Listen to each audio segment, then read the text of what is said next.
నిన్న చూస్తాం మనం షర్మిల గారిని అరెస్ట్ చేయడం కూడా. ఎలా చూసుకోవచ్చు అంటారు, ఏం చెప్తారు? అంటే ఇప్పటికే డిఎస్సి విషయంలో కూడా ప్రభుత్వం తీసుకున్న నిర్ణయాన్ని ప్రతిపక్ష పార్టీలన్నీ కూడా వ్యతిరేకిస్తున్నాయి కదా, ఎలా అనిపిస్తుంది, ఏం చెప్తారు? ప్రతిపక్షమే కాదన్న, ఎవరు వ్యతిరేకించినా సరే జగన్మోహన్ రెడ్డి గారికి చీమ కుట్టినట్టు కూడా ఉండదు. ఎందుకంటే ఆయన వన్ వే ట్రాఫిక్లో వెళ్తున్నాడు. ఆయన చేసిందే చట్టం, చేసిందే న్యాయం, చేసిందే సంక్షేమం అనుకుంటున్నాడు.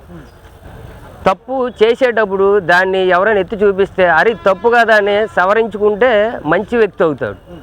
తప్పు తెలిసినా కూడా ఆయన తప్పు సరిదిద్దుకోవట్ల. సొంత చెల్లి ఈరోజు వైసీపీ గవర్నమెంట్ ఆంధ్రప్రదేశ్లో పోయినసారి గెలిచిందంటే కేవలం షర్మిల వల్ల.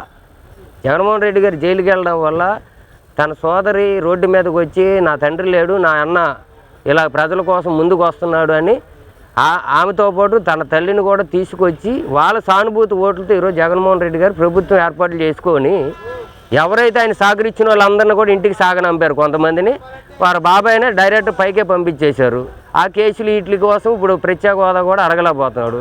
షర్మిల గారు ఇక్కడికి రావడానికి కూడా కారణం ఒకటే, సొంత సోదరాన్ని కూడా చూడకుండా ఆమె నరగాదను పెట్టించి ఏంటి ఈరోజు ఆమె కాంగ్రెస్కి అండగా ఉంది, కాంగ్రెస్ ఆమెకు అండగా ఉంది. ఎందుకంటే ఆమె కొంతలో కొంతైనా రాజశేఖర రెడ్డి గారి వారసురాలు అనిపించుకుంది. కాంగ్రెస్ వైఎస్ రాజశేఖర రెడ్డి కుటుంబానికి ఎంత చేసిందో ప్రజలందరికీ తెలుసు.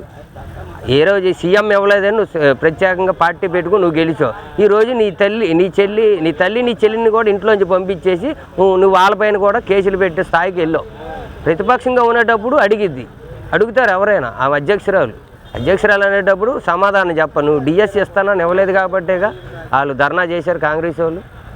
కాంగ్రెసే కాదు, ఎవరు చేసినా సరే ఆయన ఎదురుదాడులు చేయడం లేదు కేసులు పెట్టడమే చేస్తారు తప్ప అక్కడ కుటుంబాలు కూడా ఆయనకు అనవసరం. ఆయనకు కావాల్సిందల్లా ఒక భార్య, భారతీరెడ్డి గారు ఉంటే చాలు ఆయనకి. ఇప్పుడు ఇంతకుముందు అనేవారు ఏది పెళ్ళి అయితే మారిపోతాడు అనకి, ఈయన ఏంటంటే అధికారం వచ్చాక మారిపోయాడు, కుటుంబాన్ని మొత్తం పక్కకు దోసేసాడు. ఇంక నా భార్య ఉంటే చాలు నాకు అనేటట్టుగా ఉన్నాడు. అందుకే ప్యాలెస్లోంచి కూడా బయటకు రారు సీఎం గారు. 2 నెలల ఎలక్షన్ రాబోతున్నాయి కదన్నా, ఏం చెప్తారు, ఎలా ఉంటుంది అంటారు? ప్రజలందరూ తెలుసుకున్నారన్న. చాలా వరకు ఇక్కడ జనసేన తెలుగుదేశం పార్టీ ఆధ్వర్యంలో ప్రజలందరూ కూడా గెలిపించడానికి సిద్ధపడ్డారు. ఇంకా వైసీపీ వారు ఏంటంటే వాళ్ళేదో దొంగ సర్వేలు చేయించుకొని మేమే గెలుస్తాం, అసలు సర్వేలో కొన్ని అవి కూడా రాకూడదు. ఈయన చేసిన పరిపాలనలో ఇన్ని సంవత్సరాల పరిపాలన చూసాము. ఈ 5 సంవత్సరాల పరిపాలనకు అయితే వైసీపీ అనేవారికి ఎవరు కూడా ఓటు వేయకూడదు. మానవత్వం ఉన్న మనిషి అయితే మనం ఈ సమాజంలో బతుకుతున్నాం అనుకుంటే ఓటు వేయకూడదు. ఏంటి తప్పకుండా ఈ 2024లో ప్రభుత్వం మారబోతుంది.